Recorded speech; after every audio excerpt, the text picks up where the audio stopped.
Վարչապետ Նիկոլ Փաշինյանը հոկտեմբերի 18-ից 20-ը աշխատանքային այցով կգտնվի Սուրբ Աթոռում։ Այդ մասին հայտնում է կառավարության մամուլի ծառայությունը։ Ըստ պաշտոնական հաղորդագրության Նիկոլ Փաշինյանը Սուրբ Պետրոս հրապարակում ներկա կգտնվի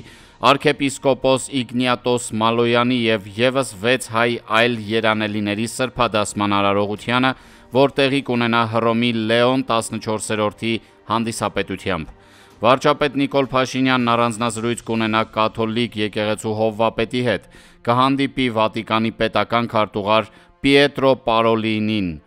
Հայաստանի վարչապետի Վատիկան այցը տեղի է ունենում մի փուլում, երբ հայտնի է դարձել, որ կաթոլիկ եկեղեցու հովվապետը պետք է անձամբ հանդիսապետի Նիկիայի տիեզերական ժողովի 1700-ամյակին նվիրված արարողությունը, որ կազմակերպվում է Թուրքիայի նախագահի հրավերով։ Չափազանց ուշագրավ է, որ նախորդ օրերին Վատիկան է այցելել Ադրբեջանի առաջին տիկին Մեհրիբան Ալիևան։ Սուրբ Աթոռում նրան ընդունել են որպես Ադրբեջանի առաջին փոխնախագահի։ Մեհրիբան Ալիևան հանդիպում է ունեցել Հռոմի Պապի և Վատիկանի պետական քարտուղար Պարոլինիի հետ։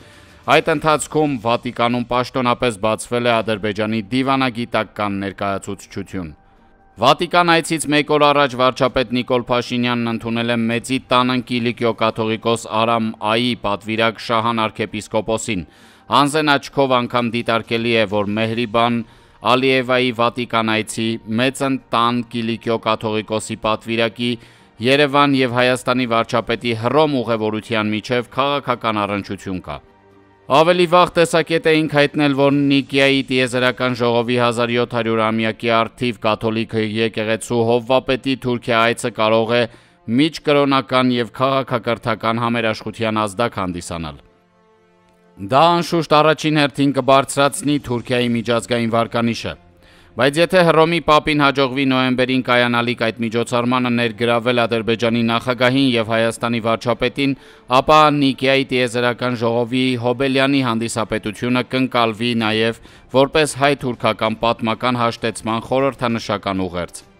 Անշուշտ, վաղաժամ կանխատեսումն անշնորհակալ գործ է։ Ոչ ոք չի կարող երաշխավորել Նիկիայի տիեզերական ժողովի Հոբելյանի խաղաղարար առաքելությունը, բայց որ Վատիկանը ներգրավվում է հայ-ադրբեջանական և հայ-թուրքական պատմական հաշտության գործընթացին, թերևս առարկությունից դուրս է։